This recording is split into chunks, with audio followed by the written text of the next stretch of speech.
오늘도 하나님의 전에 나오신 여러분들을 환영하며 오늘 주신 하나님의 말씀이 또 우리의 삶을 풍성하게 채워갈 수 있게 되기를 주님의 이름으로 축복합니다.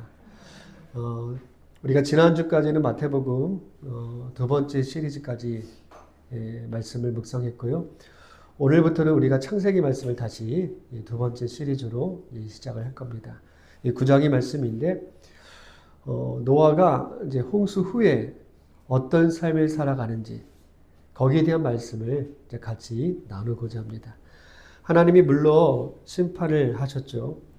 근데 노아의 가족들만 이제 방주에서 살아남았어요. 노아가 방주를 만들었기 때문에 가족이 구원받은 게 아닙니다. 노아는 하나님의 말씀에 순종해서 방주를 만들었어요. 그런데 하나님은요, 노아의 가족들에게 한 가지 더 훈련을 시키셨습니다. 그러니까 방주에서 하나님이 훈련을 시킨 거죠. 어떤 훈련을 시켰느냐? 하나님을 바라보게 하는 훈련을 시키셨다는 거예요. 하나님이 홍수로 심판하실 때 40일이면 다 끝낼 수 있었거든요. 그런데 이 홍수의 기간이 1년이 갔습니다. 물이 다 없어질 때까지 1년이 간 거예요. 그래서 이 노아의 식구들은요, 1년 동안 방주 안에 머물게 됩니다. 그러니까 하나님은 이 방주에서 노아의 가족들을 그 1년 동안에 훈련을 시키셨던 거예요. 여러분, 이 방주의 삶을 보면은요, 방주의 삶은요, 휴양이 아닙니다. 어디 여행 가는 게 아니에요. 가족들이 유람선 여행을 타고 움직이는 게 아닙니다. 방주 안의 삶을 살펴보면은요, 참 치열해요. 고달픈 삶을 살아가는 삶의 현장입니다. 매일 짐승들에게 먹이를 줘야 돼요. 그리고 짐승들이 쏟아내는 그 오물들을 다 치워야 됩니다. 그러니까 이 놀고 먹고 쉴 수 있는 그런 방주가 아니었다라는 거예요. 그래서 힘들게 살아가는 이 방주에서 노아에게 정말 유일하게 위안이 되는 것, 위로가 되는 것은 이 방주 천정에 뚫려 있는 창문을 통해서입니다. 하나님은 이 작은 창문을 통해서 오직 하나님만 바라보게 하셨어요. 그렇게 1년을 살게 하신 거예요. 훈련을 시키신 거죠. 여러분, 하나님에게 우리의 눈을 고정시키게 하신 겁니다. 그렇게 하나님에게 인생의 눈이 고정된 사람들에게 하나님은요, 새 역사를 만들어 가셨어요. 이런 훈련들을 받은 믿음의 사람들이 참 많아요. 하나님은 이 모세를 그렇게 미디안 광야에서 40년을 훈련시켰습니다. 왕자로서의 그 생활을 마치고 도망갔잖아요. 그 도망간 곳이 미디안 광야예요. 그 미디안 광야에서 40년 동안 양을 치면서 하나님이 이 모세를 훈련시켜 나갔던 거예요. 요셉도 마찬가지입니다. 요셉에게 이 고된 옥살이와 종살이를 시키셨어요. 거기서 하나님을 바라보도록 훈련을 시키신 거예요. 다윗도 마찬가지입니다. 사울 왕의 칼을 피해서 10년을 도망가게 만드셨습니다. 10년을 도망자로 살면서 하나님만 의지하도록 훈련을 시켰던 거예요. 그러니까 이렇게 훈련된 사람을 통해서 하나님은 새 역사를 만들어 가셨던 겁니다. 여러분, 우리가 원하는 대로 일이 잘 되면 얼마나 좋겠어요. 그런데 우리 뜻대로 되지 않을 때가 있잖아요. 우리는 뜻대로 되지 않았기 때문에 하나님을 간절하게 바라볼 수밖에 없다라는 거예요. 하나님은 우리를 그렇게 훈련시켜 나갑니다. 우리가 훈련을 잘 받아야 노아처럼요, 복을 받았을 때, 하나님이 주신 이 복을 받았을 때 그 복을 잘 지킬 수가 있는 거예요. 그래서 하나님이 훈련을 시키시는 거예요. 하나님의 명령으로 노아가 방주의 문을 열고 나왔습니다. 1년 만에 나온 거예요. 방주의 삶은요, 참 답답한 삶이었어요. 지루한 삶이었습니다. 힘들었습니다. 그런데 방주에서 나와서 노아가 제일 먼저 한 일은 하나님을 위해서 단을 쌓은 겁니다. 예배를 드렸다는 거예요. 여러분, 우리 중에도요, 홍수를 경험한 분들이 있을 겁니다.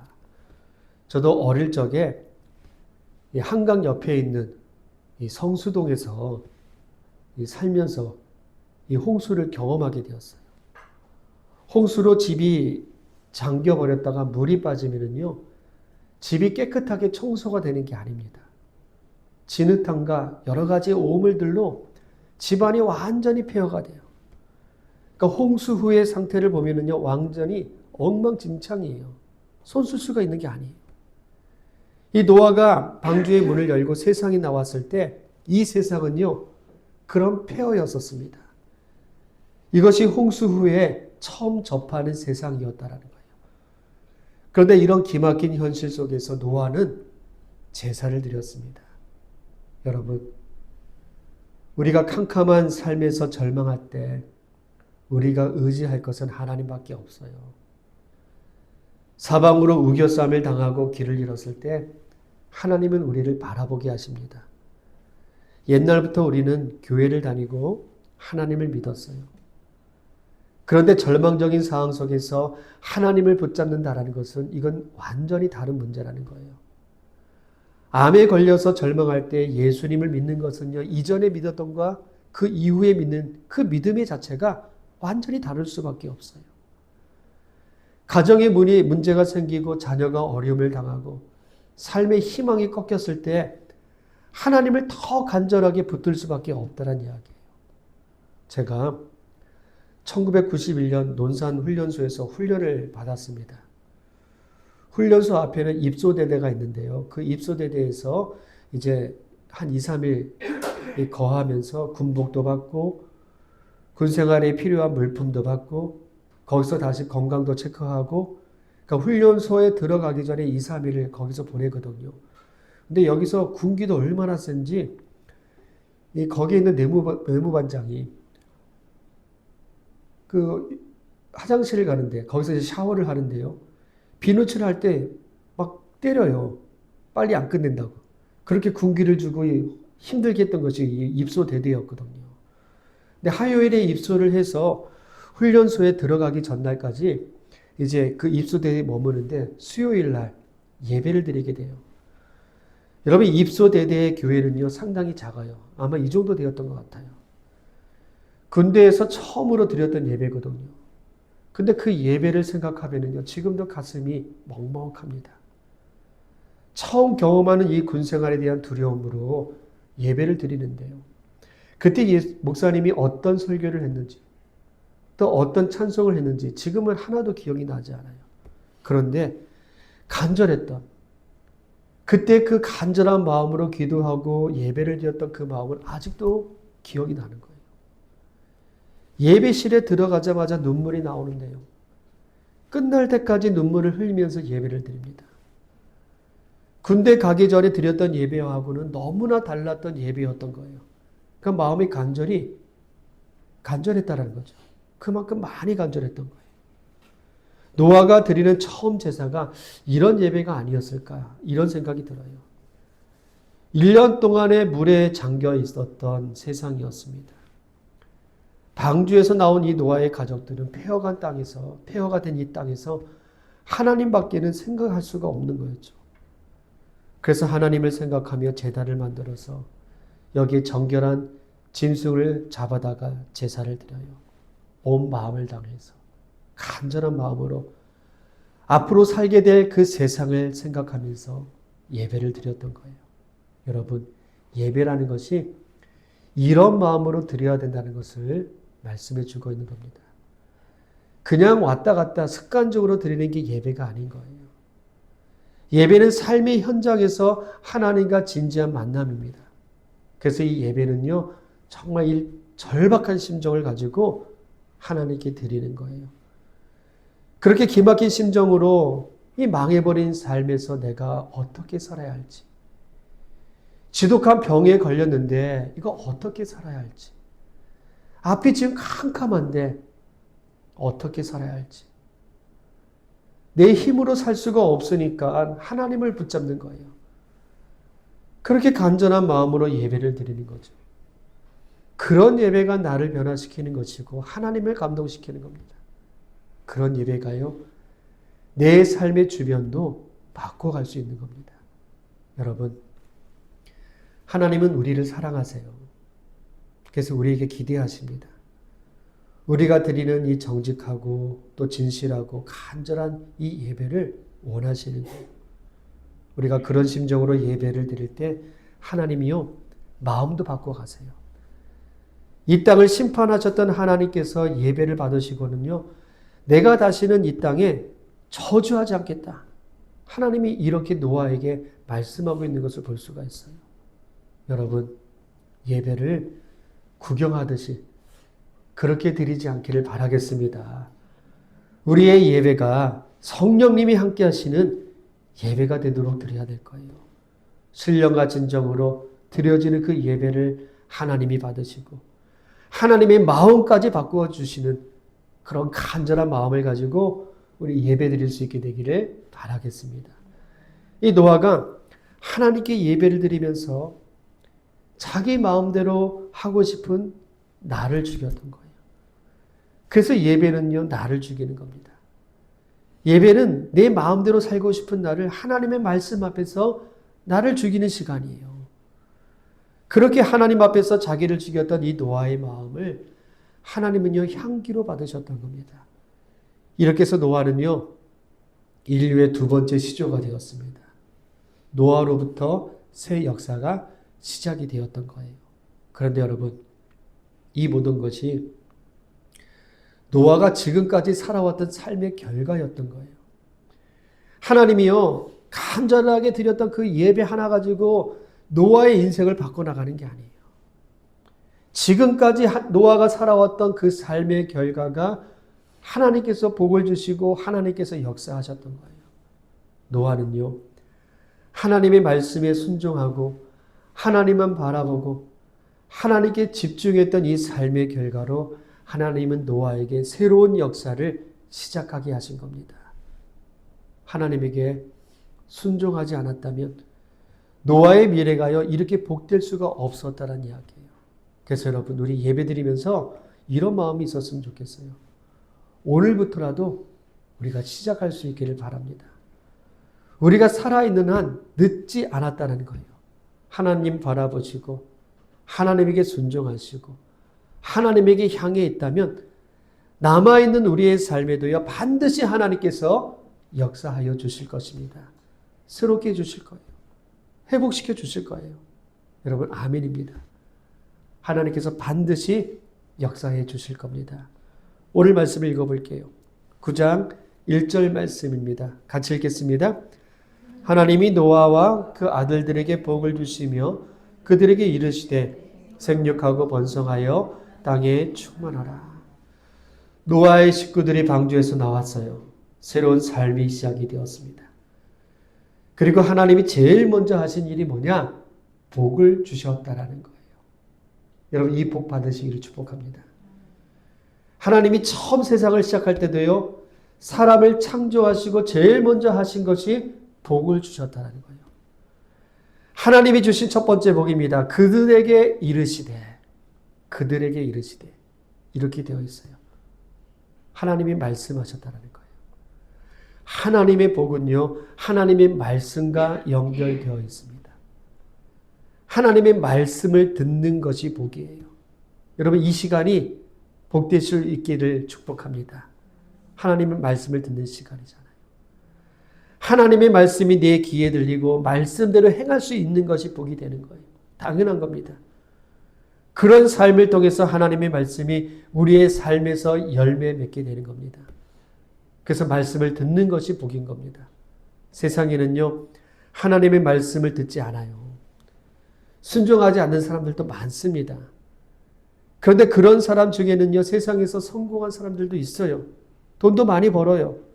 높은 자리에 올라간 사람들도 있을 겁니다. 그런데 여러분, 하나님의 말씀하시는 이 복의 사람, 절대로 될 수가 없다는 이야기예요. 여러분, 세상의 복은요, 상처를 남기게 되어 있습니다. 이게 화근이 되기도 해요.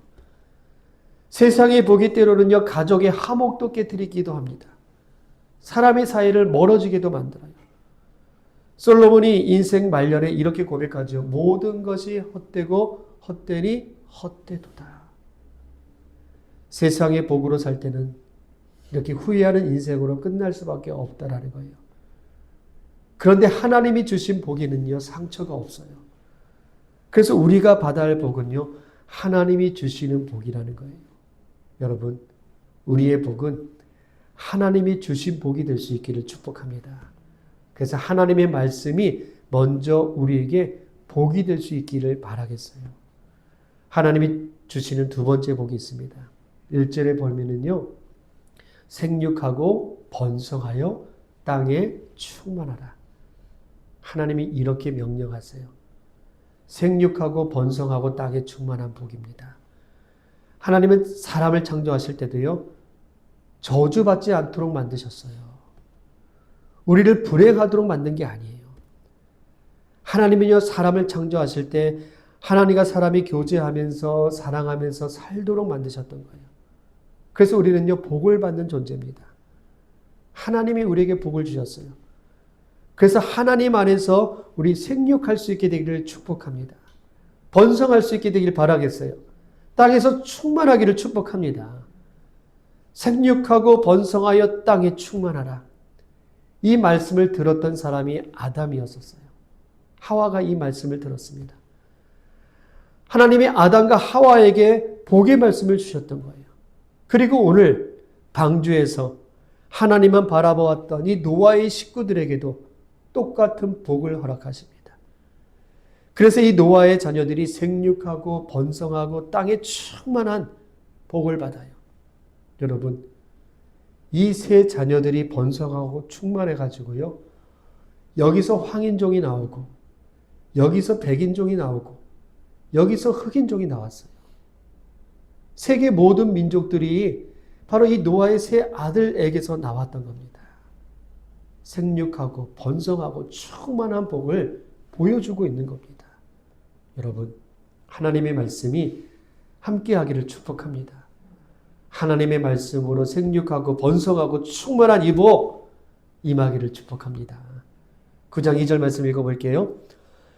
땅의 모든 짐승과 공중의 모든 새와 땅에 기는 모든 것과 바다의 모든 물고기가 너희를 두려워하며 너희를 무서워하리니 이것들은 너희 손에 붙였음이니라. 하나님은 이 땅의 모든 짐승들, 공중의 새들, 땅에 기는 것들, 바다의 물고기들, 이 모든 것들을 누구의 손에? 너희의 손에 붙여주겠다 약속하고 있습니다. 여러분, 여기서 손이라는 것은요, 힘을 이야기합니다. 건세를 이야기하는 거예요. 능력을 이야기합니다. 소속을 이야기하는 거예요. 이 땅의 모든 생물들, 인간의 소속에 두겠다라는 거예요. 우리 손에 붙이셨다라는 겁니다. 여러분, 우리는 코끼리보다 힘이 세지 않아요. 사자보다 힘이 없어요. 그런데 인간의 지혜로 이 모든 짐승들을 다스리는 겁니다. 우리 손에 붙여주셨다라는 거예요. 그런데 하나님이 모든 짐승들을 우리 손에 붙여주신 이유가 있어요. 왜 붙여주셨을까요? 중요한 말씀이 나와요. 3절 말씀, 9장 3절 말씀 읽어볼게요. 너희 산 동물은 너희의 먹을 것이 될지라 채소같이 내가 이것을 다 너희에게 주노라. 하나님이 사람을 지으시고 처음 주셨던 음식이 있었는데요. 그 음식이 뭐였냐면 채소였었습니다. 그래서 홍수 이전에는요, 사람들은요, 채소만 먹었었어요. 그런데 홍수 이후에는요, 짐승들과 새들을 사람의 손에 붙여주셨다는 거예요. 홍수 이후의 시대는요, 지금까지는 채소로는 살 수 있었는데, 이제는 살 수가 없다라는 거예요. 그래서 동물들을 인간에게 음식으로 주시겠다라는 겁니다. 하나님이 고기를 먹을 수 있도록 허락하신 겁니다. 여러분, 홍수로 인해서 모든 것이 변해버렸거든요. 궁창 위에 있는, 하늘 위에 있는 물들이 있었어요. 그 물들이 홍수 때 다 쏟아져 내렸습니다. 그런데 이 물들이요, 중요한 역할을 하고 있었어요. 우주에는요, 여러 가지 많은 에너지들이 있습니다. 근데 그 에너지들이 좋은 에너지들도 있지만 나쁜 에너지들도 있어요. 홍수 전에는요, 궁창 위에 있는 이 물들이 우주에 있는 이 나쁜 에너지들을 막아줬어요. 그래서 채소만 먹어도 인간이 건강하게 살 수가 있었던 거거든요. 홍수 전에 사람들의 수명을 보면은요, 800살, 900살 모두가 다 장수했습니다. 그런데 홍수 이후에 사람들의 수명이 점점 줄어들어요. 홍수 이후부터는 사람의 수명이 급격히 떨어지는 것을 볼 수가 있어요. 인간의 몸이 나빠지고 있다는 거예요. 홍수의 심판으로 하늘 위에 있는 물들이 쏟아지고 우주의 그 나쁜 에너지를 사람들이 흡수하게 된 겁니다. 그래서 인간의 수명이 줄어든 거예요. 이제는 채소로만은 살 수 없다라는 거예요. 그래서 하나님은요, 사람에게 고기를 먹어라, 이거 허락하셨다라는 겁니다. 노아의 가족들은요, 홍수에 변화된 이 환경이 사람에게 얼마나 위험한지 잘 몰라요. 그래서 완전히 변해버린 이 환경 속에서 사람들이 건강하게 살 수 있도록 하나님께서요, 자세하게 그리고 자상하게 살펴주셨던 겁니다. 여러분, 우리에게 필요한 것이 무엇인지를 하나님이 확인시켜 주신 거예요. 하나님이 이런 분이라는 거예요. 노아가 하나님과 동행하면서 하나님만 바라보고 하나님에게 예배를 드리고 하나님께 향해 있으니까 하나님은 이 노아가 무엇을 먹어야 될지를 알려주시고 또 고기를 먹을 수 있도록 모든 짐승들을 노아의 손에 붙여주셨던 겁니다. 하나님은요, 먼 훗날에 이스라엘 백성들을 광야로 이끌어 가셨습니다. 광야 40년의 세월을 보면은요, 이 백성들이 훈련받은 시간이에요. 어떤 훈련이었느냐? 하나님만 바라보면서 사는 훈련의 기간이었던 거예요. 그 광야에서 만나와 메추라기를 먹으면서 매일 하나님만 의지해야 했었습니다. 그렇게 하나님에게 집중했던 40년의 세월을 보내고 하나님이 모세에게 말씀하셨어요. 백성들에게 전하라는 거예요. 어떤 말씀을 주셨느냐? 신명기 29장 5절 말씀인데요. 이렇게 되어 있습니다. 주께서 40년 동안 너희를 광야에서 인도하게 하셨거니와 너의 몸의 옷이 낡아지지 아니하였고 너의 발의 신이 헤어지지 아니하였으며.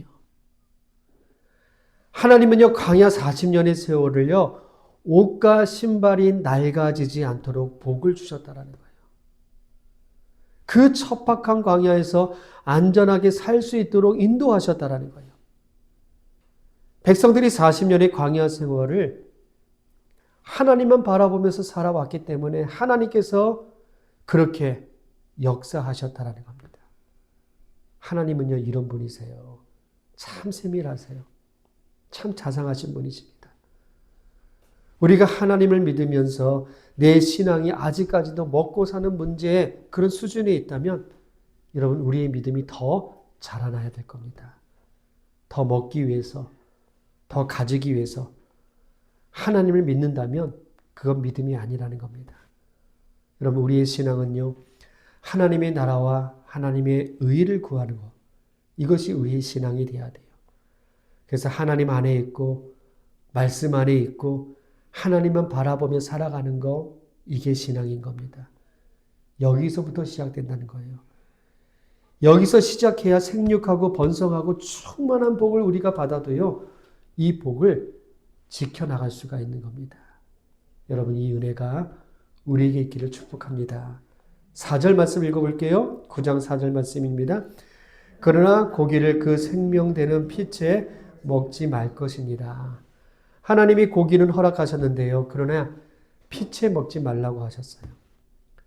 하나님은요, 피가 생명이라고 하셨어요. 그러니까 생명을 가볍게 여기지 말라라는 거예요. 여러분, 사람이 고기를 먹는 것하고요, 짐승을 죽이는 것, 이건 다른 문제입니다. 우리가 고기를 먹는다고 해서 생명을 무시하는 것은 아니에요.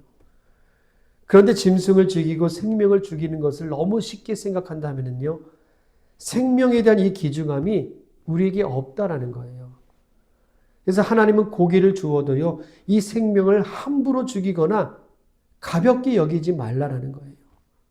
여러분, 구약시대 짐승의 피는요, 예수님이 십자가에서 흘리신 보혈을 상징하고 있습니다. 예수님이 우리를 위해서 피를 흘리시고 우리에게 새 생명을 주셨어요.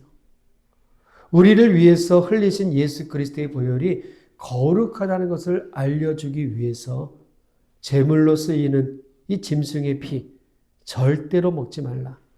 피는 생명이다. 하나님이 우리에게 이렇게 정리해 주셨던 겁니다. 또 말씀 보겠습니다. 9장 5절 말씀 읽어볼게요. 내가 반드시 너희의 피 곧 너희의 생명의 피를 찾으리니 짐승이면 그 짐승에게서 사람이나 사람의 형제면 그에게서 그의 생명을 찾으리라. 너희의 피 이렇게 되어 있어요. 너희라는 것은 누구예요? 노아와 그 식구들을 이야기하는 겁니다. 누군가가 너희의 피를 흘리게 하고 생명을 해치게 했다면 짐승이면 짐승에게서 사람이면 사람에게서 반드시 생명을 찾겠다는 거예요. 그래서 누구든지 너희의 피를 흘리게 한다면 하나님이 반드시 대가를 치르게 하시겠다. 하나님이 보호자가 되어 주시겠다는 겁니다. 여러분, 하나님은 우리에게 든든한 보호자가 되어 주셨어요. 그래서 믿음의 사람들을 함부로 건드리지 못하게 하신 겁니다. 그 사람이 흘린 눈물, 그 사람이 당했던 아픔, 그 사람이 겪었던 그 고통들, 하나님이 반드시 갚아주시겠다라는 거예요. 이것만이 아니죠. 9장 6절 말씀도 읽어볼게요. 다른 사람의 피를 흘리면 그 사람의 피도 흘릴 것이니 이는 하나님이 자기 형상대로 사람을 지으셨음이니라. 내가 다른 사람에게 피를 흘리게 했다면 나도 그 사람의 생명의 값을 치러야 된다라는 거예요. 그러니까 어떤 경우에도 사람의 생명을 해치는 그런 짓은 하지 말라라는 겁니다. 사람은요, 하나님의 형상대로 지음을 받았습니다. 우리가 사람을 죽인다면 그 사람 안에 있는 하나님의 형상을 부정하는 겁니다. 그러니까 하나님을 죽이는 거예요. 그래서 사람의 생명은요, 해쳐서는 안 된다는 것을 말씀하고 있는 거예요. 여러분, 이것을 가지고 우리의 삶에서 적용한다면요, 여러분, 우리는 사람을 죽이는 방법이 여러 가지가 있어요. 그 중에서도요, 우리는 말을 가지고도 사람을 죽일 때가 있어요. 그래서 우리의 말을 참 조심해야 됩니다. 얼마든지 우리가 하는 이 말을 가지고 사람을 상처를 주고 죽일 수가 있어요. 내가 사람을 미워해서 얼마든지 사람을 해칠 수가 있습니다. 내 고집과 교만으로 다른 사람의 마음을 얼마든지 짓밟을 수가 있어요. 그런데 그 사람 안에 있는 하나님의 형상을 파괴하는 것이고 그게 하나님을 죽이는 것이라고 말씀하고 있는 겁니다. 여러분, 우리는 하나님의 형상을 가진 사람들이에요. 그러니까 사람을 함부로 우리가 해하지 않게 되기를 바라겠습니다. 7절 말씀을 읽어보겠습니다. 너희는 생육하고